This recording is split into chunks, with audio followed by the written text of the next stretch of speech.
Welcome to Main Street Sports on a Black Sunday, as we have seen so much happen in the coaching carousel today. And pretty much is one of those where the three of us were just hitting refresh on Twitter on Pete Thamel, Pete Nakos, not Pete Nokos, dumbass Kentucky people. The day has been very extreme and dramatic. Watching Flight Tracker, I thought it was pretty funny that I sent you guys that thing about, hey, there's a plane from Knoxville flying into State College tomorrow. And then it kind of comes out tonight, oh, Penn State's meeting with Josh Heupel. Maybe, possibly. Possibly. They invited him for a meeting. Yeah. Like I would just like to know what the hell Penn State's doing. Like, I think that's a good place to start. Like their job has been open pretty much the longest of anybody's right 8 now, weeks. and it seems like they have no idea of the direction that they're going with this hire. Yeah, and that's like I texted you guys. Either I'm drawing a blank on the AD's name now. Pat Kraft. Yeah, either Pat Kraft has the most loyal circle in the world that will not speak to anybody, or Penn State they clearly don't have a clue. Because just today we have seen Bob Chesney, Kalani Sitake, Josh Heupel, and there was one other coach I saw. I don't know if you guys have seen any others. I haven't, but it's just DeBoer was the other one. I wonder if what's happening a little bit there is they're getting caught with their pants down. They thought their job was really good, and they're finding out that all these guys that they wanted are not willing to go to State College. Yeah. You know, the Matt, I mean, clearly even back to Matt Rule, like I think they thought like he maybe was a fallback plan, and then he signed the extension with Nebraska, and I kind of think maybe they're circling the wagons a little bit, realizing that their job isn't as attractive as they thought it was. So it might just end up being Terry Smith by way of not being able to get anybody else. Right. And I mean, I don't think that's a bad hire. No. Got him to a bowl eligibility. Although they did not look good last night against Rutgers. Yeah. Rutgers bowl eligible, aren't they? No, not now. No, they had to win that? No. Okay. Yep. Well, Shiano, you might be getting on the hot seat here pretty quick. Where, if you're a Pat Kraft, where are you heading now? You've seen all these, the top G5 guys are gone. From Twitter right now, it looks like Bob Chesney's going to UCLA. So, is Terry Smith where you're leaning? Are you still leaning Joe Brady?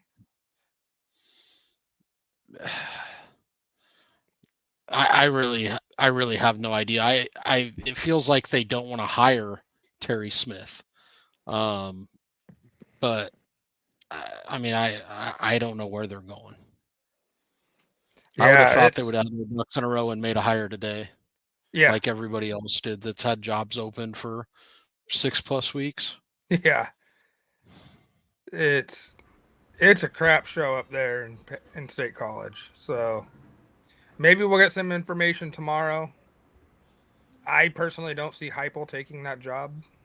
It doesn't seem like a fit, man. Like it just doesn't. It's like exactly. Okay, now they're trying to get. It's just reach. It's just they're reaching for whoever they think they can possibly entertain, because of exactly what you guys just said. And excuse my muting of my mic because my kids were screaming in the background, so I missed half this conversation. But in any case, personally, I think that. I said this to you guys earlier. It feels like to me no different than the way it was when Nebraska fired Mike Solich, because it's like, okay, you think your job is super super attractive. When they fired who? Frank Solich? You said Mike Solich. I just want to give you a hard time. I lost my train of thought, I guess. So. No, you're good. Yeah, I 1,000% agree with that. where you have a good thing going and you think you can do better, and then you come back to realize maybe Frank was our best option. Yeah. Yeah, sure seems like it now. It'll be stressful 24 to 48 hours up in State College, but I'm sure they'll get something figured out. So, the biggest hiring of this cycle in the saga is finally over is Lane Kiffin to LSU. And as Colin said, he's pretty much bringing his whole offensive staff. So, what's your guys' thoughts? I mean, if you read any, I was for entertainment last night. I while watching football, they decided to go to the message boards for LSU and Ole Miss, and it was like meltdown city. People were just ready to end everything, Yeah, and I mean, I think everybody knew what was happening, and they just wanted it to happen, and like it was this long drawn out process, and ultimately what I think it comes down to is Lane was doing the right thing and trying to fight to coach in the playoffs, and I think they wanted to make sure that um, they wanted to make sure that they weren't going to be in the SEC championship, and I think Lane yeah, was really fighting because he knew how good of a team they had, and they knew with the guys that he was taking that it was going to disrupt their season. yeah. And that's where that makes more sense. Everyone, including myself, was saying, oh, he's waiting for Alabama to see if they lose and fire DeBoer. But like you were just saying, he was waiting to see if Auburn wins and Ole Miss is going to the title game. Right. Right. Yeah. I mean, I don't think the Ole Miss I don't think the Ole Miss or Auburn thing was really a true or excuse me Alabama thing was Yeah, a true deal. I mean, I ultimately I think it was they were waiting to see if they made an SEC championship game, and he was trying to fight with Keith Carter to coach in yeah, the potential SEC championship game in the playoffs, and rightfully so. You yeah. know, And Keith Carter said, basically, go F yourself. yeah, go pound sand. Yeah. And then they end up making their hire within probably what, an hour of the Kiffin announcement. Yeah, fastest coach and hiring in the history of coaching announcements, other than when Nebraska hired Danny Busby Kelly to coach Yeah, volleyball. But yeah, I mean, and I think they kind of knew where they had to go because earlier in the morning, Alex Golish had taken the Auburn job, John Summerall had taken the Florida job, and that was kind of yeah. who they Those were the backup options. right. Those were their options that they wanted, and at that point, they're like, we're just going to go with Pete Golding, and if it doesn't work out, we'll hop in the coaching carousel next year. Yeah. And it'll be interesting to see how many guys they lose to the portal, especially since Lane's taking his player personnel coach. Right. Right. Yeah. So I mean, you've already seen I've seen two guys go into the portal today, and then the 4-star receiver already committed to LSU. Yeah. I mean, he ain't gonna mess around. Now the next thing is with Pete Golding, his D coordinator, getting the head coaching job at Ole Miss. I mean, the option has to be clear as day that they keep Baker, right? Yeah, I mean, it sounds like Corey Raymond, Blake Baker, and Frank Wilson is all going to be a part of Kiffin's staff, and it sounds like that's the reason why the running backs coach did not go along with them, didn't get on the plane, Yeah, is because he didn't have a job for him in LSU, and I would think that LSU's offensive line coach, he's one of the better offensive line coaches in the country, is probably going to retain his job yeah. as well. Man, Corey Raymond, what could have been? Right. Dude's been really good. Yeah. Yeah, that was a Pelini guy, wasn't it? That wasn't Riley. I think he was the back end of Pelini. Okay, yeah. I knew it was right at the end of Pelini or early Mike Riley, but Mike Yeah. Riley ain't that smart. So you hit on it a little bit. Florida goes and gets John Summerall, and as quick as this happened, when did they give up on Kiffin? When did they know they were out of the sweepstakes? I think probably last week they knew. Yeah. Did you I see I, I mean the? I would assume as fast as they acted this morning. I mean that was I think Golish was the Yeah, first hiring announced, and then it was Summerall, and then it was Ryan Silverfield. yeah, But I mean it reading the tea leaves kind of Friday afternoon and Saturday morning, it kind of sounded like that the Summerall deal was a pretty much a done deal in Florida already. yeah. They were And just waiting for things to play out. did you see that? Uh, so this is a report. I don't know how much truth there is to it. It wasn't a no ghosts or a no three sports, but it was a USC beat reporter put out that Lincoln Riley's agent reached out to Florida trying to like put his name in there, and Scott Strickland said, "Hell no." I Strickland didn't didn't want see any that. part of it. I did. Yeah, I didn't see that, but I mean, if I'm Scott Strickland, like if you look at Lincoln Riley's tenure as a head coach, like he's had really good offenses, but his defenses have been garbage. Like, yeah, no thanks. yeah.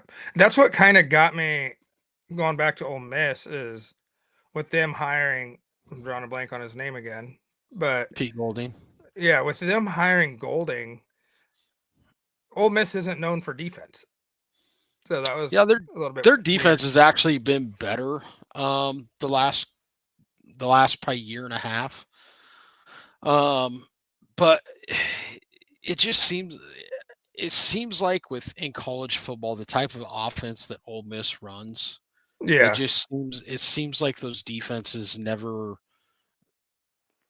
really play complementary because at times they're on the field so much because yeah, they Ole Miss can get the ball and be 3 and out in 10 seconds. You know, yeah, it's not a so then your defense might be on the field for long stretches at a time, or Ole Miss gets the ball and goes and scores in 2 plays. I mean, we were sitting there watching the Cal SMU game last night.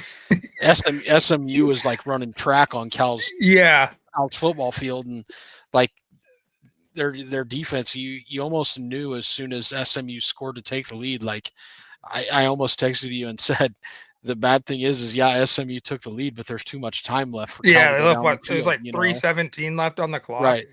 And then Cal goes back and scores, and there's 47 seconds left, and I'm like, Yeah. oh, that's Oh, enough that's it. time for And then SMU gets down to the SMU. 50-yard line on their first play. Right. And then their center, they're trying to spike the ball, and their center's being a That was the worst dummy. end game management I've seen since the Cowboys lined up Ezekiel Elliott at center. Right. Um, so Golish gets the job at Auburn, and that's such a good fit to me. Yeah. And he's bringing. I didn't realize that his offensive coordinator is a former Auburn guy. Okay. I mean, that makes me like that hire even more. Cody Burns landed on the plane with him today in Auburn, and is going to be the offensive coordinator at Auburn with him. And yeah, I mean, I like that Golish hire. Now, uh, Byram Bowman, however you say it, he's Mm-hmm. a senior, right? So he can't go with him I think so. because that would have been a good quarterback take because they got to figure quarterback out. Right. I mean that and their O line was their biggest downfall this year.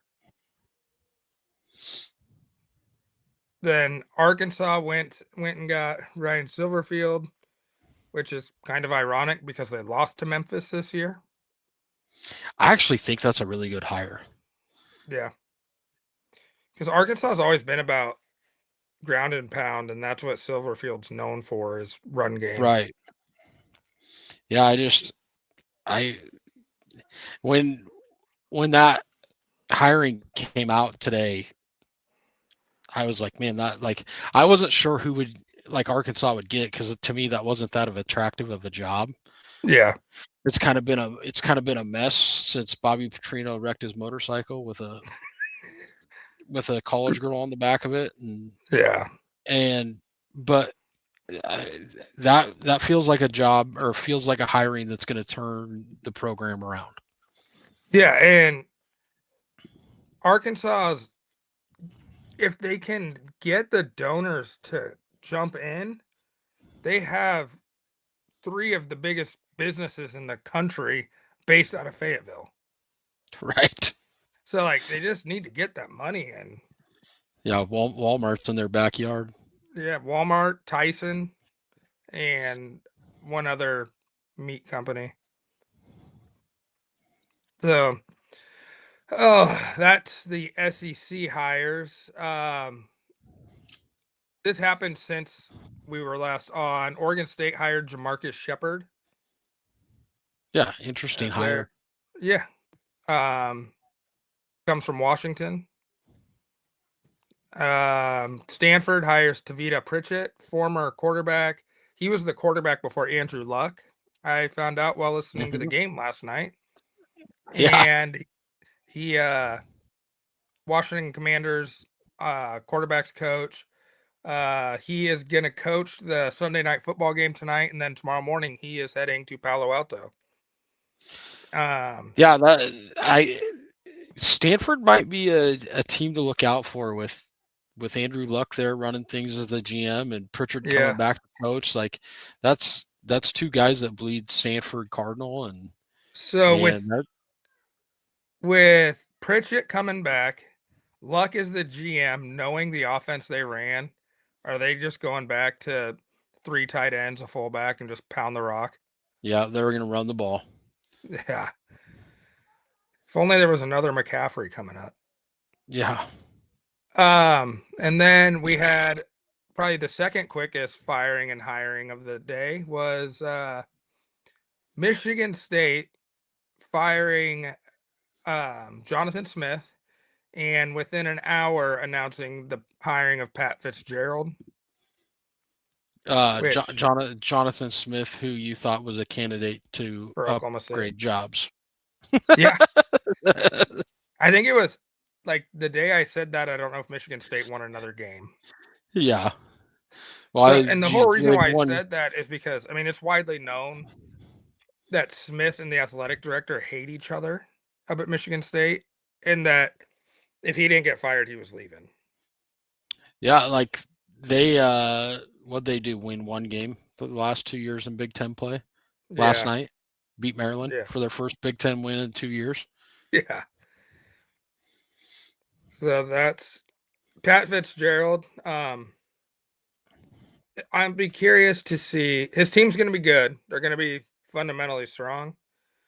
But like you had brought up when I was bringing up Fitzgerald towards the beginning of the year, yeah, he had those problems at Northwestern, but also look at his record his last 2 years.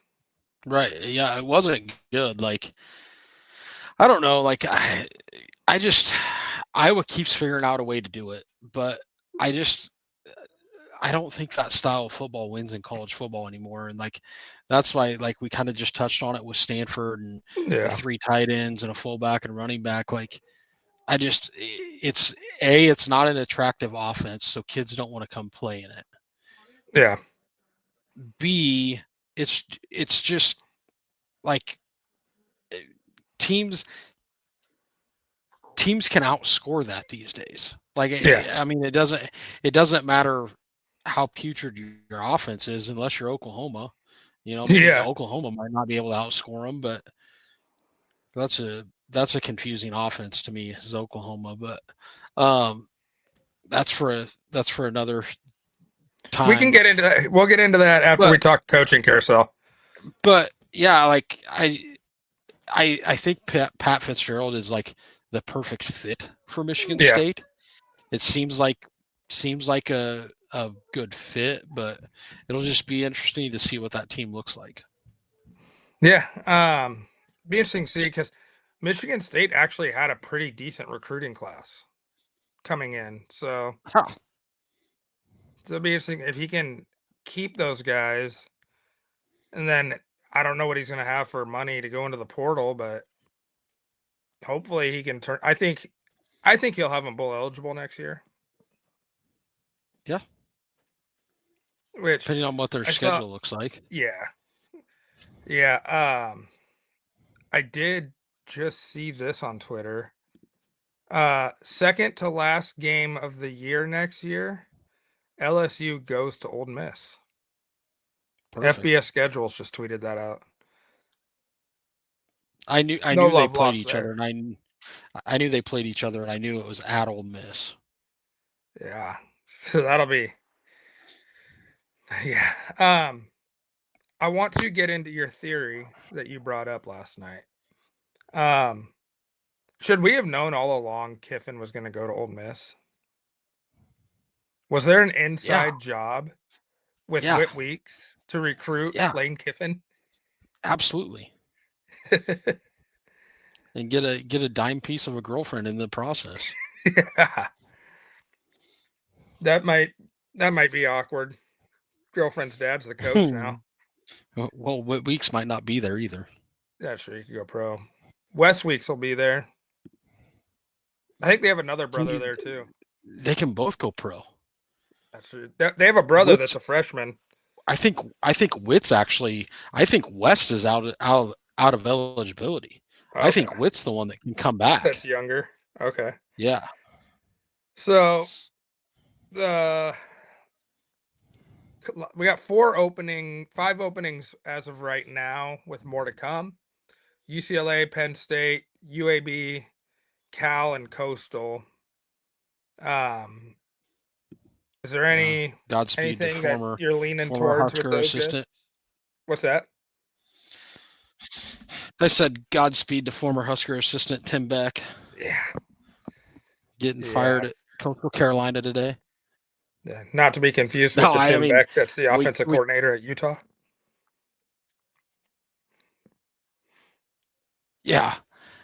No, I mean, there's I mean, I have no idea where Coastal and UAB will go. We kind of touched that UCLA. It looks like it might be Bob Chesney, but Bob Chesney's looked like he might be the guy for a lot of jobs and hasn't taken one yet. So, he still might be the guy for Penn State. Right. You know, but Cal Penn State stick with Rolovich. It kind of feels like it, right? Like, especially after beating SMU last night. Yeah. It kind of feels like that was his audition for the job, and like Rolovich was good at Washington State. Yeah. Before he refused to. It's just weird that the whole reason why he got fired at Washington State's for refusing to take the COVID vaccine, so he becomes the head coach at Cal. Confusing times. Right. Yeah. Very confusing. But where were you going? I kind of interrupted you there before when you were talking about Chesney. No, I mean, I feel like he's probably going to get either the Penn State or the UCLA job, and whoever. I mean, if UCLA doesn't end up with Chesney, I have no idea, because it doesn't seem like Dan Mullen's leaving UNLV. No. And then it's the guy that I keep bringing up, Jason Eck. Jason Eck got an extension today. Oh, he did? In New Mexico. Yeah. Okay, no, I didn't see that. Yeah. Good for him. Yeah, I don't know where they go then. Just drop the program. I don't know, like I Googled, speaking of places, like we were talking about, oh, you got to pick a coach for Coastal Carolina. I can't even tell you what the guy's name is that I put in the spreadsheet. Chenus Berry. He's the head coach at like South Carolina State or something. Apparently they're really good, and apparently everywhere he's been, he's won. They're like, well, if we're firing Tim Beck, like this is who we should go fire. Yeah. Like I found that on Twitter. That's how I came up with that name. Yeah. Who did I ended up with Coastal Carolina. Oh, and Bobby Petrino. Yeah. Like, why not? Guy's trying to fix his name. He's got Heck, offense that'll work. maybe he's still on Golick's staff at or Silverfield staff at Arkansas. That would be something. Make Petrino the GM. Yeah, put him in So charge of things. yeah, now that's the coaching carousel. We'll have more on Wednesday. Let's jump into games from the weekend. We were both at the Nebraska game Friday, so we didn't get to see a lot of the 11 o'clock games. And then Saturday, I didn't see any football until the Alabama game because I was out pushing snow. So we'll just lead off with the game we were at. Iowa went belt to ass on Nebraska, and I gotta say, you were at the game. It did not feel like 40-13. No, and that's like I was talking to my dad about this yesterday. Like, it did not feel like we got beat that No, bad. Iowa had two big runs that led to touchdowns, and then I mean, the tight I'd end. like a do over. I'd like a do over and take the ball at the 9-yard line after we fumbled it Yeah, instead that of changed the taking the whole game. penalty. Yeah, that changed the whole game, and I'm in the camp though. I've seen a lot of people on Twitter that have thought that was targeting on Ja'Cory Barney, and I don't feel like it was. Yes, Like, dude. Thank you, 1000% with you. If you have to slow the play down to right, micro pictures, it's not right, targeting. Like right. Like, i- it's they yeah, both put their like head down. It's right, football. right. Yeah, that's football. It's a gunner trying to make a play on a punt returner. Barney's a ball carrier at that point. Like, Yeah. hang on to the football. But like it felt like as good as I felt like TJ Lateef played at UCLA though, Yeah. like he was bad on Friday. And Now, I didn't know until after the game that he was playing hurt, yeah. but he missed some easy throws, and the wide receivers didn't help him out in the early on in the game. Like, No. we had some balls that should have been caught, that should have been touchdowns that were Yep. not caught. So Especially on the first two field goals that we kicked, those both could have easily been touchdowns. so at halftime, I do got to give Nebraska some props on one thing. Halftime, I went to get something to eat, and I got the brisket mac and cheese, and it Oh was yeah. phenomenal, dude. Oh yeah. It was so good. But we were down there and we were eating just in the hallway, watching the TVs they had up. And Jessica Mm-hmm. Cootie came on and said that like there's a chance Latif might not even play in the second half because Right. he was having to stay on the bike the whole time just to keep his hamstring loose. Yeah, I had no idea. I mean, and obviously you miss that stuff when you're at the game. You don't know that Yeah. guys are playing hurt, and I mean that's gonna affect them throws a little bit. But like he was really bad on the deep and intermediate throws, like Yes. really bad. Yeah. And And also, like, here's the other thing that my takeaway that I'd like to fight Husker fans about. Husker fans on Facebook and Twitter after Husker games are the worst. the worst. I'd like to Yes. headbutt most of them, including former Husker players, and people questioning why we're not feeding Emmett Johnson the ball after he's, the dude did run for 200 and whatever 17 yards, yards. 17 yards. The guy had 29 carries. Yeah. What more do you want? Like, what more do you want? He had 29 carries, 2 receptions, touched the ball 31 times. What Yeah. more do you want, Husker fans? Like, you're not gonna. He's not gonna toe to rock 45 times. I'm sorry. Yeah.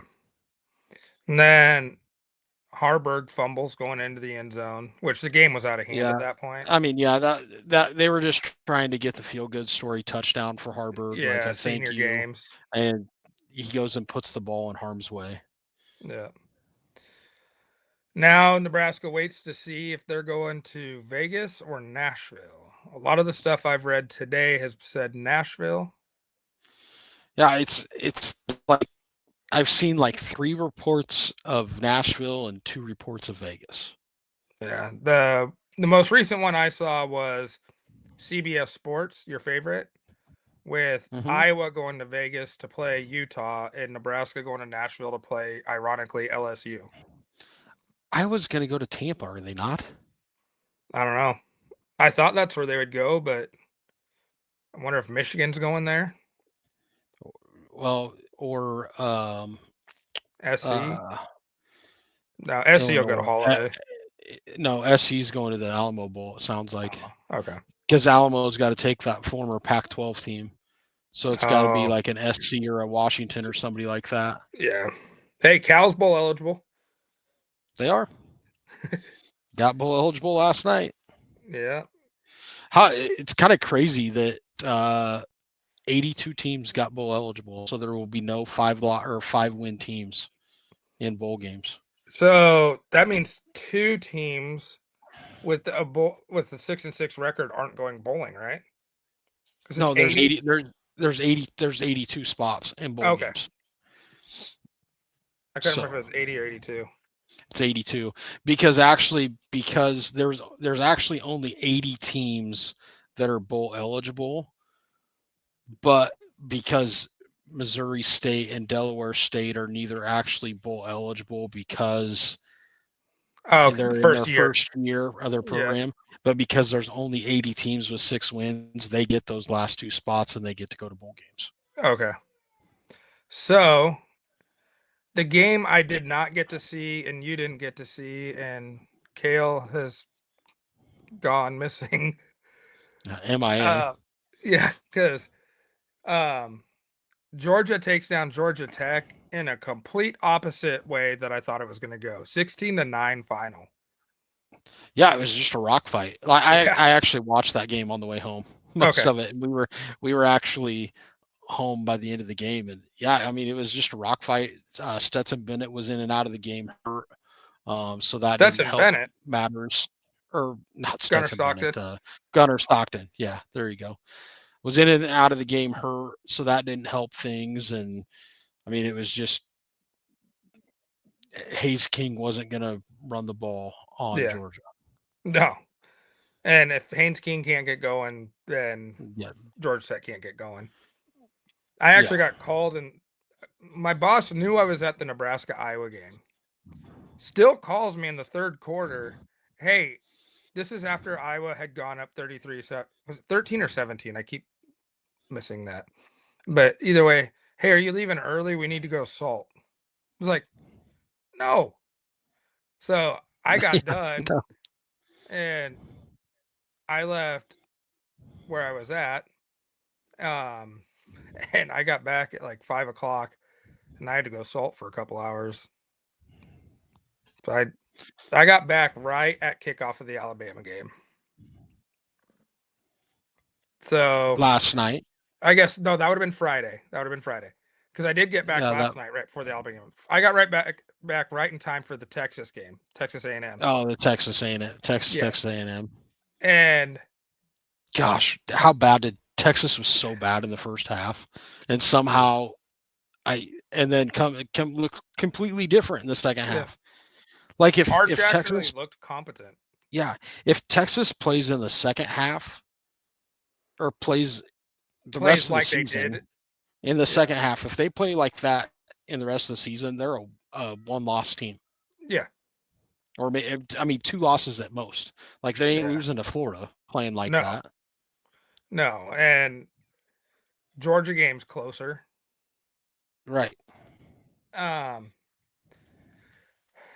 mean, I can't go back on the Ohio State game because that was also Julian Sands' first game, Matt Patricia's first game, so that's a wash. We don't know what happens. But Texas looks scary good when they play like that. Right. But they can't do it consistently. No. and that's been their problem the whole year. Like you elaborated, or what you talked about when we were texting, because I've been on the train for probably what 5 weeks now. Texas is beating A&M, Yeah, you have and been. yeah, and everyone's like, "How are they going to score?" And then you even alluded to, look at the UTEP game, look at the UTSA game. Like they're so Right, inconsistent. right. But And really, outside of like, what that final score end up in that game? that was 27-17. Right, 27-17. And 14 of those 27 points came on complete busted coverages Yep, by A&M. yep. But the whole reason I've been on Texas winning this is because I will go to my deathbed saying, outside of Notre Dame, Texas A&M has not played anybody this year. No. They're And that I've and been that saying they're fraudulent all year. and that's kind of the unfortunate thing with these conferences, the way they're aligned now. Like, you're going to get those schedules like Indiana hasn't played anybody other than Oregon. Yeah. Well, Penn State was Penn State sucked, because you can say that about Ohio State and Indiana. Like both of them, their big game was supposed to be Penn State, Right. and then Indiana had Oregon, Ohio State had Michigan, and who would have thought that Oregon would have been the biggest game and Michigan would have been, because we thought Michigan was going to be better, but I didn't think they were going to be 9-3. Right. And losing Justice Haynes is a huge deal for Michigan. I think that's different last night if Haynes doesn't get hurt. Not that, Oh, no, it's not. not the, No, not it's the not. outcome, not the outcome, but I think they get more than 3 freaking points. They had Or 9. 6. I They thought had it was 9. yeah, They had 9. They kicked 3 field goals. It's yeah, it's not though. Like, it did, like, this is exactly what I was talking about. Michigan is an exact example of what I was talking about when I'm saying, like, okay, those offenses don't work in college football. Like that, like Bryce Underwood can't throw the football, no, and they don't run him. So Michigan is super one dimensional. So Ohio State, like, early on, they weren't really loading the box, and Michigan was kind of gashing them a little bit in the run game. And then yeah, they finally just said, "I dare you to throw the football, Bryce Underwood." And, yeah, like, Bryce Underwood, like, he can throw the football, but it's 700 miles an hour at his receivers, and they yeah, can't catch it because they're like 5 yards away, and the ball is a piss rocket at them. yeah. I mean, that's going to be Michigan's number one priority in the portal has to be receiver. Well, Jesus, like, let's develop Bryce Underwood a little bit. I Yeah, don't think the receivers are the issue. Like, teach Bryce Underwood how to put a little touch on a football. I yeah, mean, the dude just throws the one ball every time. Like, I mean, that Nebraska game. Honestly, you go back and watch the Nebraska Michigan game. That game was close because Bryce Underwood was piss rocketing balls at his yeah. receivers. There were And they five, were dropping. and Yeah, they couldn't catch them. screen Like passes. he piss rockets them. I know. Like the dude has to develop some. Like, I don't. That dude last year in high school must have just ran all over everybody, because there's no way high school receivers were catching No. his footballs. Now Like, I know he's getting 9 million to go to Michigan, but up supposedly, until signing day, he was committed to LSU. right? With Kiffin going to LSU, is there any question in your mind maybe he transfers there? No, He's Michigan for good.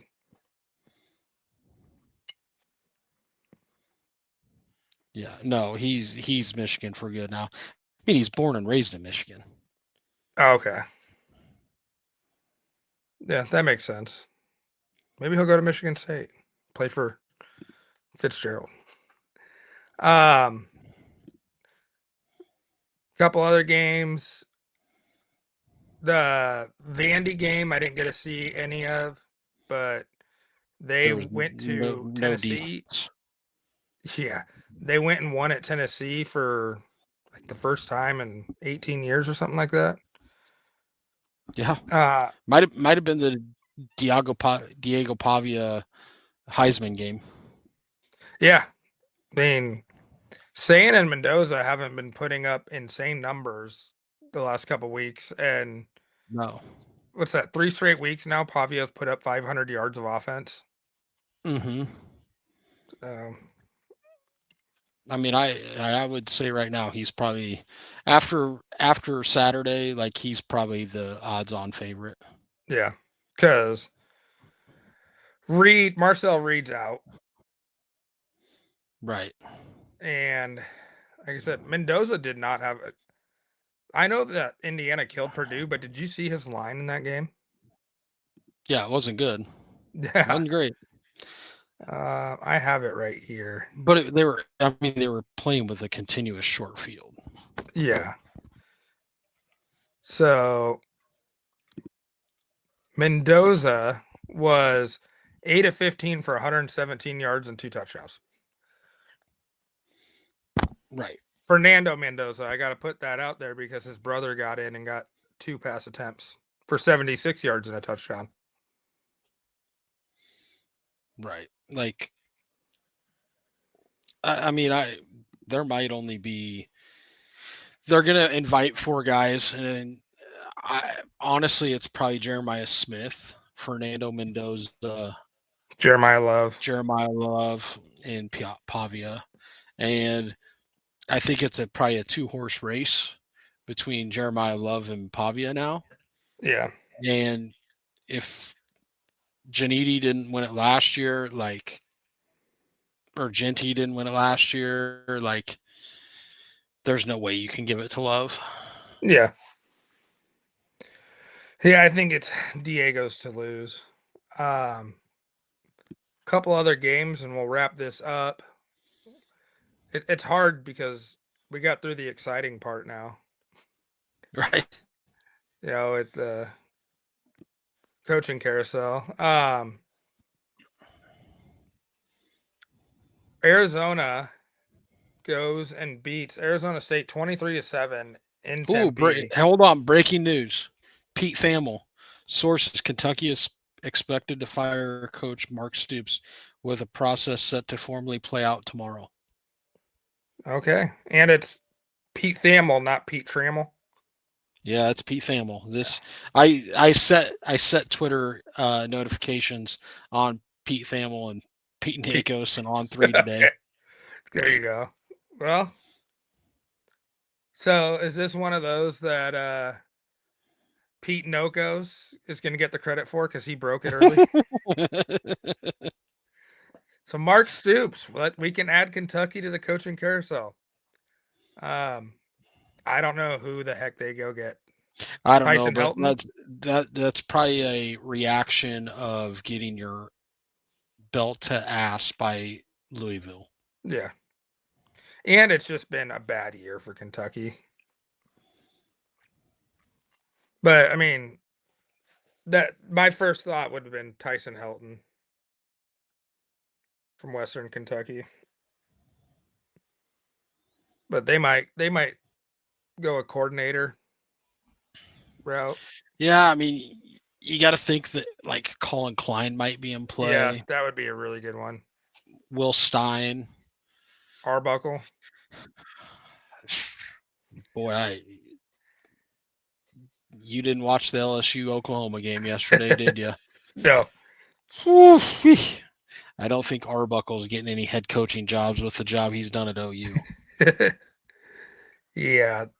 No, I get it. Like Mateer's playing hurt, but Still, they've not been good. I can't even say that. Their offense has not been good. yeah, their defense is Hey, Kale's good. back. Maybe. So, all right. Kentucky's open now. So that's 5 SEC coaches fired this year. Right. And Kale left for good. All right, so let's jump into that Oklahoma game. Oklahoma wins 17-13 and locks up a spot in the playoffs, Mm-hmm. but it was ugly.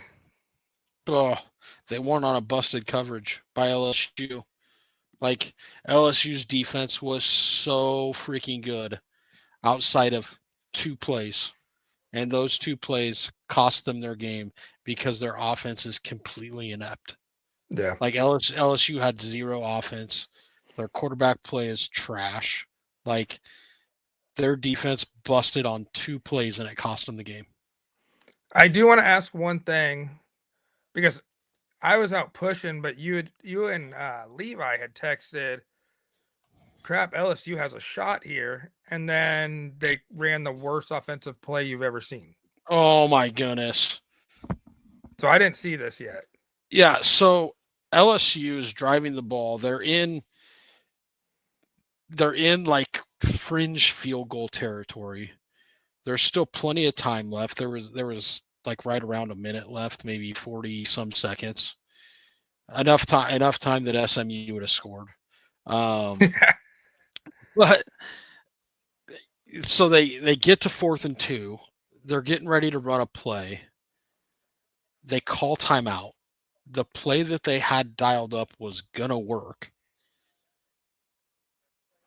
They go back. They call timeout, or maybe OU called timeout. I don't remember who called timeout. Somebody calls timeout. No, LSU called timeout. The play that they had that they were going to run on 4th down was going to work. They call timeout. They come back. They're in like a goal line package, Yeah. and Oklahoma had what it appeared like they were going to do was try to run the ball up the middle on 4th and 2. And I'm like, oh, this is going to be a disaster. Like Oklahoma's been penetrating this offensive line like it's no tomorrow. Well, Oklahoma comes out, plays cover one in this package, and it looked like they were going to get a tight end leak straight up the field on a quarterback boot for a touchdown. Well, what you couldn't see from the side angle and the camera on the TV was that there was a cover one over the top. So he goes to check it down to another tight end that maybe gets the first down, maybe doesn't, but he's got to drop it over the underneath defender that's rushing him, Yeah. and the tight end needs to catch it and then get the 2 yards because he's like still at the line of scrimmage, and there was two Oklahoma guys burying down on him. But like I'm like, it's 4th and 2. The game is on the line essentially, Yeah. and that's the play you come up with. Like Jeez. and the thing that had been giving Oklahoma fits all game was Michael Vandermeer running the football. Like Really? that had been giving Oklahoma fits. So I'm like, yeah, like get him spread out, get him on an RPO, Yeah. give him a look to run or throw, and it just was a terrible play call. Or yeah, I mean, you had a potential of getting the biggest win of the season. Right. And knocking Oklahoma out of the playoff. Yeah. But and that's why LSU is 7-5 on the year. Yeah. And now we get to watch Oklahoma play in a playoff game where they're inevitably who I don't care who they play, unless they get a group of 5 team, they're not winning. They Yeah. they they don't have the offense to win. Yep. I think Oklahoma and A&M both lose first round unless they get the A&M might G5. get A&M might get or Virginia. If A&M stays in the top 6, they'll probably win. Yeah. I don't know if they'll stay in the top 6 now. Because you're going to have Indiana, Ohio State, and you're going to have Oregon the and Georgia, Georgia. Alabama, Texas Tech. Those are all for sure in the top. Well, as long as Tech wins. Right.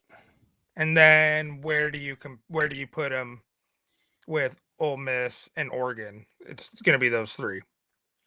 Right. And does Ole Miss get penalized now for losing their coach? They'll still be in the playoff, but I kind of got snippy with Kale about this today. Well, it's just Like, because I know where he got it. It's because Yurachek said it's something they're keeping an eye on when they interviewed him.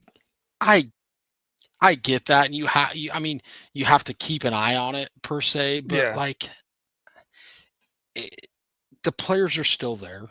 Yep. The players that made the plays to get them to where they're at are still there. Yes. Now, it's not a situation like Florida State a couple years ago when it When was they a were on their 4-team playoff, and Yeah. they lost Jordan Travis. Yeah. Like, when you lose your starting quarterback, that's a completely different story. Now the Yeah. players that are making the plays are not there. The Yep. players that are making the plays are still at Ole Miss.